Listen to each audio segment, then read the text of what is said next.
Shalom and welcome to Temple Talk. This is Yitzhak Reuven speaking to you from south of Jerusalem here in the Holy Land of Israel. Today is the 7th day, actually it's the beginning of the 8th day of the month of Tevet, 5784, December 19th, 2023. This coming Shabbat we read Parashat Vayigash. It is the climactic episode of the story of Yosef and his brothers. But before Shabbat, on Yom Shishi, on Friday, is a tzom, is a fast, the fast of the 10th of Tevet.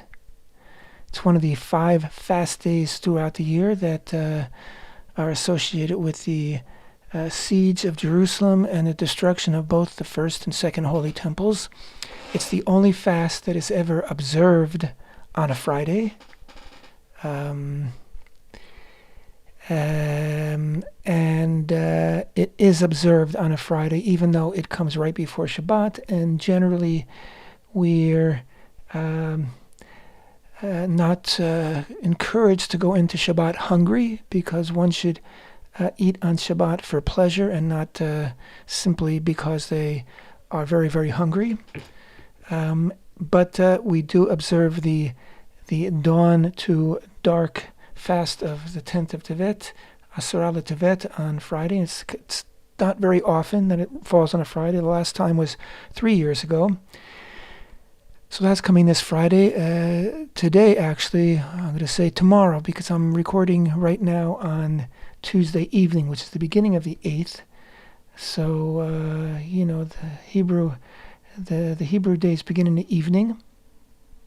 And why is that? Because in the 6 days of creation, it always says, Vayer v'yavoker yom echad. It was evening and it was morning one day. And the days begin in the evening in the Hebrew calendar. So today is the 8th, and the 8th, 9th, and 10th of Tevet are all days that are historically downers for Israel. And they were once observed, each one as a fast day, by some very pious people in the distant past. Now only the 10th of Tevet is a fast day. But we'll be talking about that in a minute. And before we get into that, let's just have a quick update concerning Israel's war in the south and in the north. And also with the Houthis, who are the proxy terror organization of Iran in Yemen. And you might be hearing more about that overseas, outside of the land of Israel recently, because the Houthis, as part of their contribution to the Hamas war against Israel, they began by firing long-range missiles at Israel. They were all intercepted, some by Israel, some by the United States, some by Saudi Arabia. But now they've changed tactics and they've been attacking shipping vessels, which all are on their way through the Suez Canal. And if you know your world economy, you know that a tremendous amount of goods and oil go from the east and from the oil sources in the Middle East through the Suez Canal. So this is a huge disruption of international commerce, because the Houthis have been firing missiles at ships. They began by firing a missile at any ship that might have any association with Israel. Now, none of the ships that they fired at were owned by Israel, or even, I think, registered by Israel. They just had some connection. I'm not even sure they were heading toward Israel or bringing goods to destination was Israel. But now they've expanded their war against the West to basically firing at any vessels, and many times they miss, many times it does little damage, sometimes it does a lot of damage. But in response, many nations have recently, in the past day or two, announced that they have stopped shipping through the Suez, which, of course, is a great disruption of commerce. It raises prices all over. It's a big disruption of income for Egypt, who gets a toll paid for every ship that goes through the Suez Canal. And, of course, it will increase the price of oil. So, and the United States, if I'm not mistaken, just announced that they have put together a 10-nation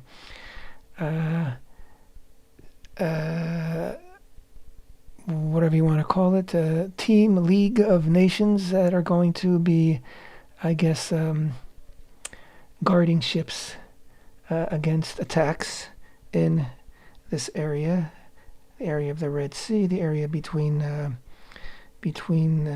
Arabian Peninsula and East Africa, where Yemen is located. And I know that the United States and Britain, I believe, are two of those nations, and Bahrain, a tiny Gulf state, is also stepped up to be part of that flotilla, militia, I don't know what you want to call it. Saudi Arabia, no, and the United Arab Emirates, no, even though they are directly affected as well. And Saudi Arabia has been waging a war against the Houthis in Yemen for many, many years. But as of last I heard, they are not part of this defense association. So that's what is happening on the international front. And here in Israel, the war in the south against Hamas continues. Israel continues to capture many terrorists alive who are surrendering, many terrorists they are killing. Israel continues to expose tunnels, to expose, it seems like every hospital, and there were many hospitals in Gaza, all donated by donor countries. They seem like they were all used by Hamas for military purposes. They're finding weapons hidden in incubators for babies. Just one example, they're finding in residential areas, tunnel openings under cribs and babies' bedrooms. In all the United Nations facilities, there were tunnels, there were weapons. The United Nations has been completely complicit in Hamas terror aimed at Israel for many years, and it's undeniable now. Not only has UNRWA, which is the United Nations organization dedicated for the what's the right word, not for the solution, not for solving the Palestinian refugee problem, which is now 75 years old, but for extenuating it, for keeping it going, for making it worse and worse each year, because they consider, get this, the United Nations considers every new baby born to a Palestinian who is whose parents were registered as refugees because their parents were registered as refugees, because their parents were registered as refugees. They're being registered as refugees, meaning it doesn't matter where they live, doesn't matter what their status is. They're refugees according to the UN, which of course just extenuates the conflict.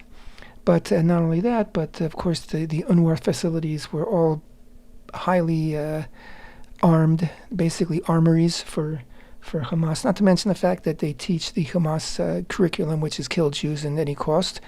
The more Jews you kill, and if you die killing a Jew, that's all the better. That's what these women are raising their children for. They will tell you that right to their face, right to your face. We raise our children to become martyrs. So, in the meantime, as Israel continues to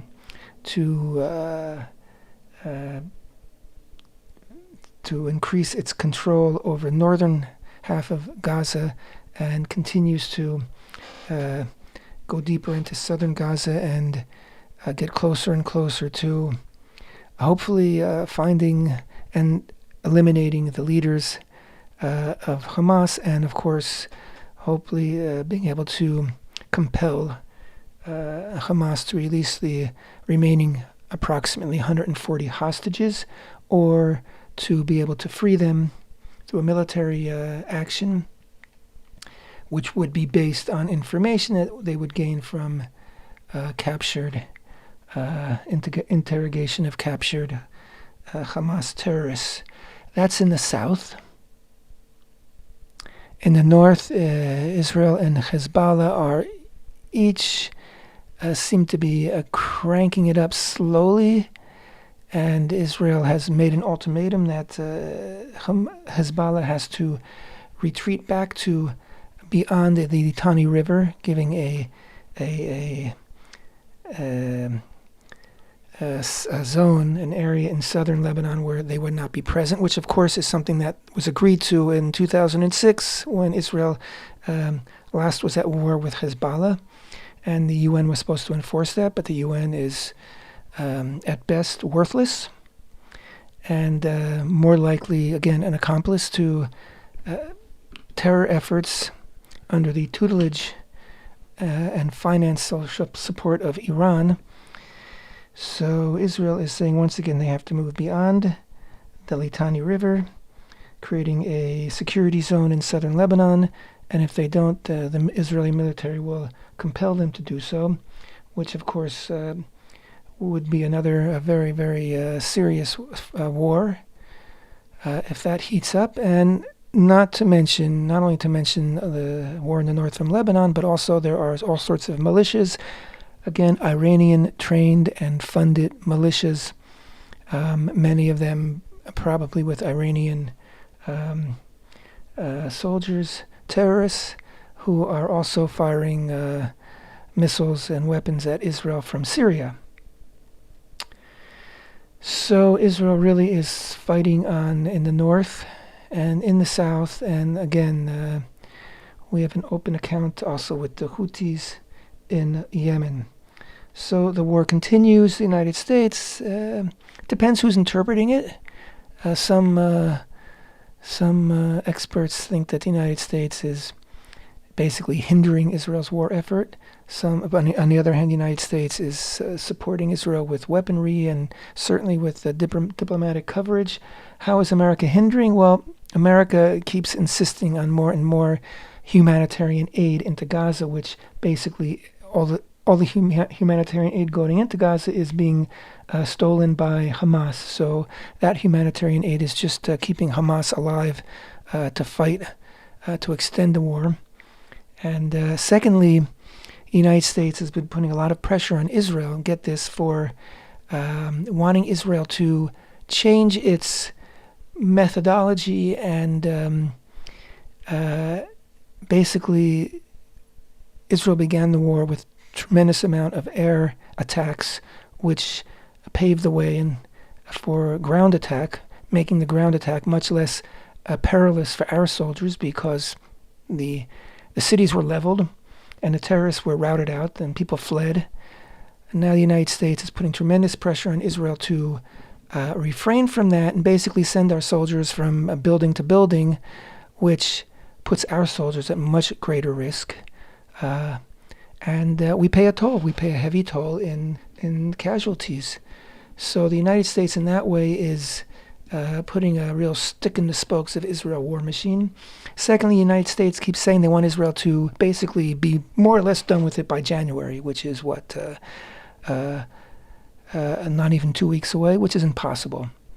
This war is going to continue for some time if Israel is going to meet its goal of destroying Hamas in Gaza. And then, of course, there's the other front, which is the West Bank, Judea, Samaria and Judea, where Hamas is very strong and where the Palestinian Authority, our so-called peace partner, is also very invested in terror actions against Israel. And they also have a well-equipped army, basically trained and equipped by the United States, which are supposed to be for the security, joint security of Israel and the Palestinians, but barely functions in that respect. I was reading today that Israel has been arresting thousands of terrorists in Judea and Samaria, and it always gives a number when it reports, and official reports that if they arrested 1,800 terrorists and 1,000 belong to Hamas.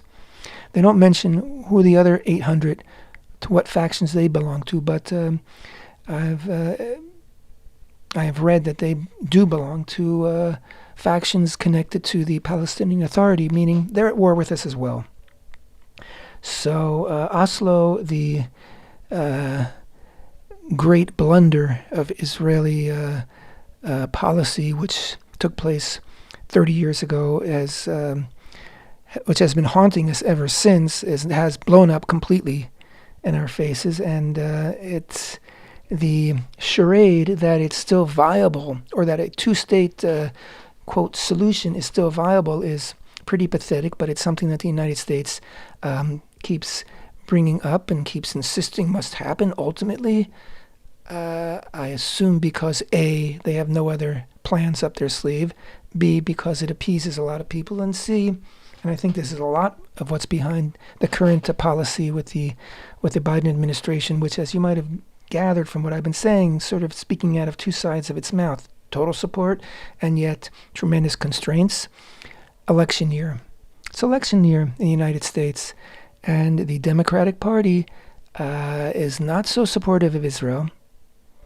The younger they are, the less supportive. And of course, all the new voters are young voters. So Biden is playing the election game, and he's trying to not lose support amongst Democratic voters by supporting Israel. So by supporting Israel in a war against a terror organization that's been declared a terror organization by the United States, a terror organization that did crimes against humanity on October 7th.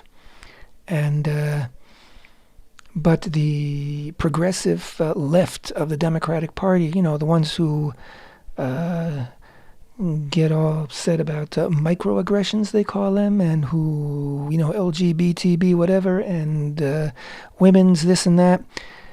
We've learned, to our sorrow, that if the victims of rape, mutilation, murder are Jews or Israelis, it's all good. Not just acceptable, but good. That is the radical left that votes Democrat today. So Joe Biden's in a bind there, isn't he? Poor Joe. Joe's an old politician, and he comes from a time when the Democratic Party was very solidly behind Israel, and I think he still has that in him. But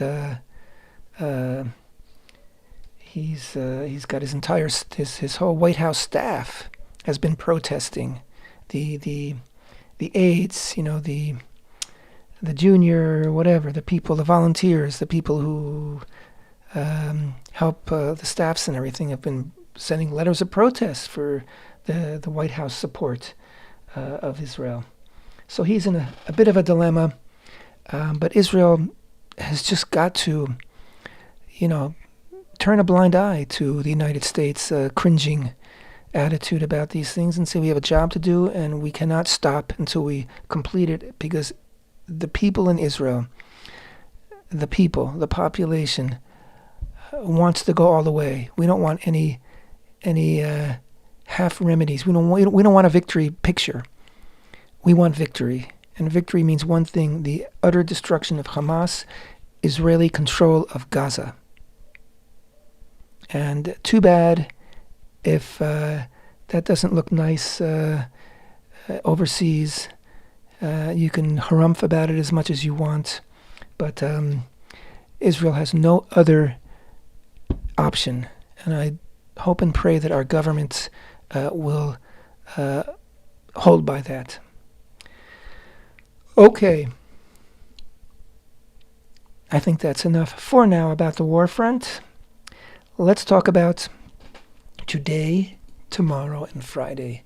Today, the 8th day of Tevet, is a day that is sort of a day of minor infamy in Jewish tradition. It's the day that the Septuagint, the Targum, into the translation into Greek, was completed by Jewish sages, by 70 sages. and they were called upon by Ptolemy, the king of Egypt. And he asked 70 sages to translate the Torah, the 5 books,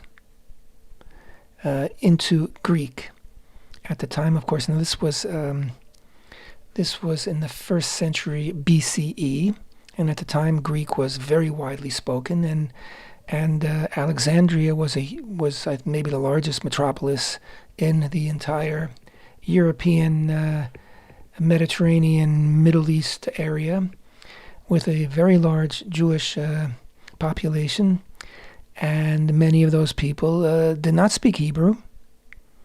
In the meantime, as we know, Alexandria had this fabulous library, and so Ptolemy was making efforts to include every book that he could into his library. So he wanted a Greek translation of Torah, and so he commissioned the 70 rabbis. He was the king. I'm not sure that the rabbis had much say in whether they could demur or not, but he put each one of them in a separate room and commanded them to translate. So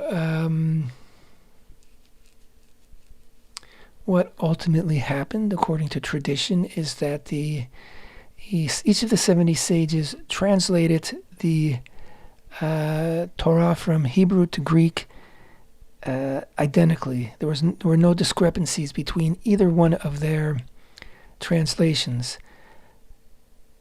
which in itself is miraculous. And secondly, there were, I believe, 15 cases throughout the Torah where they had to make a decision about how to translate a sensitive word so that there wouldn't be a misunderstanding, which could lead to people understanding, having a misunderstanding about God, about how things work, about what the Torah is teaching. So those had to be changed, and they were all, again, the translations employed to facilitate that were all identical, as well as translation of the word arnevet, rabbit, when talking about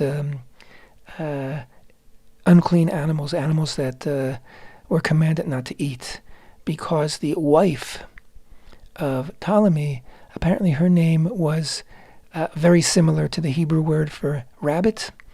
And so, or I guess her name in Greek was rabbit. So when they wanted to translate, they did not want to translate the name of the queen of Egypt and have her name represent an impure animal. So that was also given a different name. Anyway, well, how does our tradition explain this? That Ruach HaKodesh, that a spirit of prophecy, minor prophecy, not like the prophets, but Ruach HaKodesh is a spirit of insight, let's say heavenly insight, came to all of the 70 rabbis, which is how they each came up with the identical translation. So what's so bad about this? It's a wonderful thing. More people can learn. More people can learn about Jewish Israelite tradition. More people can learn about the one God. I mean, the world at that time was a paganist world, and the downside, as we learned, was of course that once the Torah was accessible to people of all persuasions, people who had all different ideas and all different prior religious beliefs, they could do with it what they want. Meaning they could use the text to present other ideas that were not true Torah ideas, because again, either maliciously or simply out of ignorance, because as we know, to truly understand the Hebrew Torah, you need to study it for a long time. You need to have qualified teachers. And not only that, but Hebrew words, any language, but especially in Hebrew, the words are very deep. Each word has many levels of meaning. And so there's so many shades and nuances in the Hebrew text that just are lost in any other translation, which is why today, of course, the Torah is translated into many, many languages, maybe every language. And that's a wonderful thing. But if you really want to understand what the Torah is telling us, ultimately you have to read it in Hebrew. And I encourage everybody to learn a little Hebrew, or to attend a class where someone will give you the understandings that are redolent in the Hebrew itself. It's a huge, huge, not only asset, but it's really necessary to understand truly what the Torah is trying to convey to us. So anyway, that was the conclusion of this translation was on the 8th day of Tevet, as I said, sometime in the 1st century BCE. And it's been considered a bit of a downer of a day ever since, for the reasons which I told in Jewish tradition.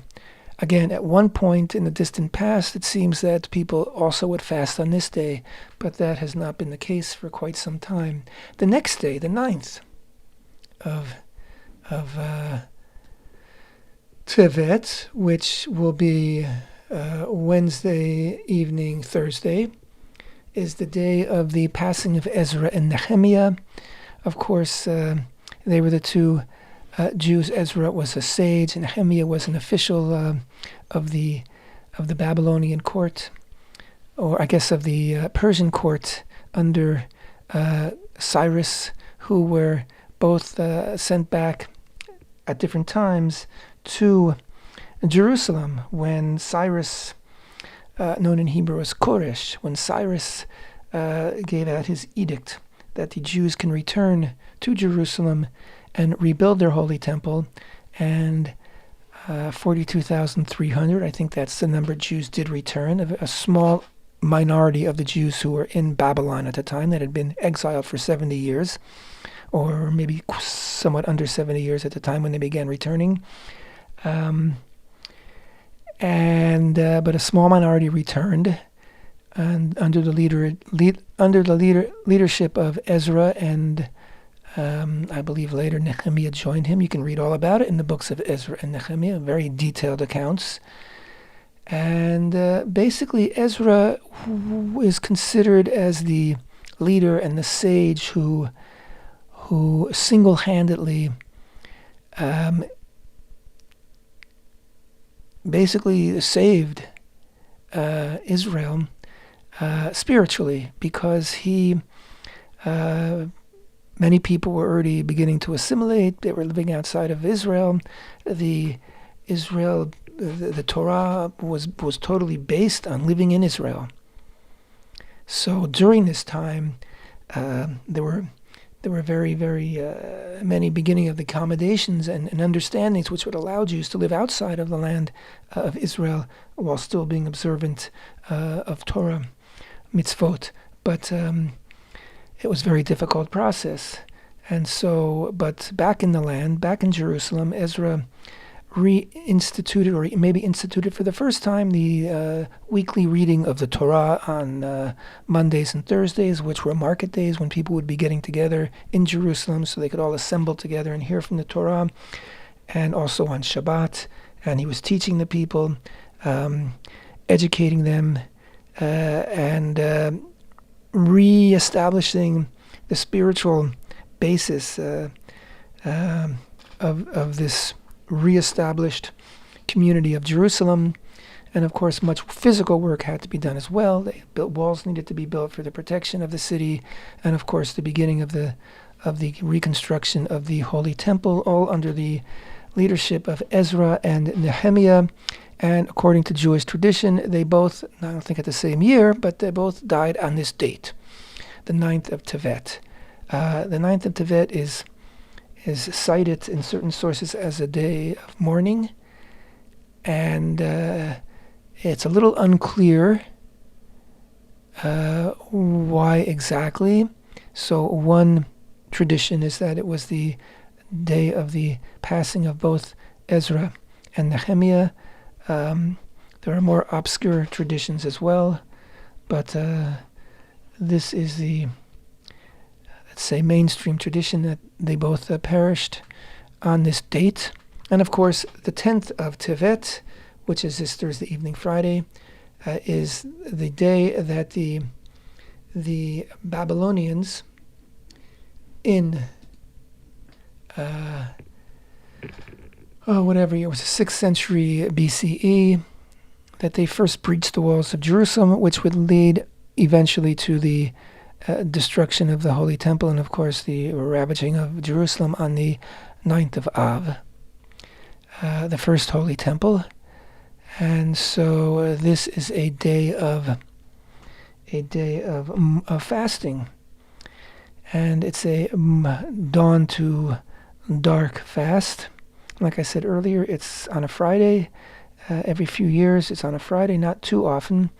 And it's the one, because of the way the calendar is constructed, it's the one fast day that would ever fall on a Friday. And whereas in other situations, if there would be a fast day, it would be either pushed ahead or pushed after Shabbat. For example, Tisha B'Av is not observed on Shabbat. Even if it falls on Shabbat, it's observed on the following day. But the 10th of Tevet, yes, now. So that means that we don't eat before we make Kiddush, sanctify the Shabbat at our dinner table, and then sit down to eat, which means we have a long day. In fact, usually we would break the fast a little bit earlier, as soon as it gets dark and after the evening tefillah, the evening prayer.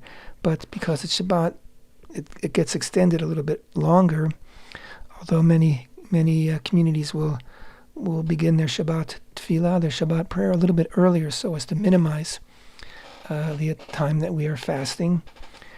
But any other preparation for Shabbat is of course absolutely permitted. Showering and shaving if people shave, or trimming their beards, or certainly preparing food, simply not eating. So that's this Friday. And again, it's one of the fasts mentioned by the prophet Zechariah, who was a prophet who lived during that time of that period where Ezra and Nehemiah had brought back the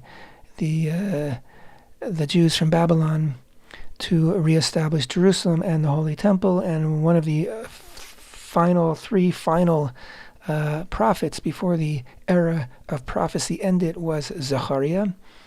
And he mentioned all these fasts that were connected with the destruction of the first Holy Temple, which were the 10th of Tevet and the 17th of Tammuz, and the 9th of Av, and of course the fast of the 3rd of Tishrei, fast of Gedalia, which also was not exactly connected to the destruction of the Holy Temple, but it was definitely connected with things that Israel's loss of sovereignty and autonomy at the time.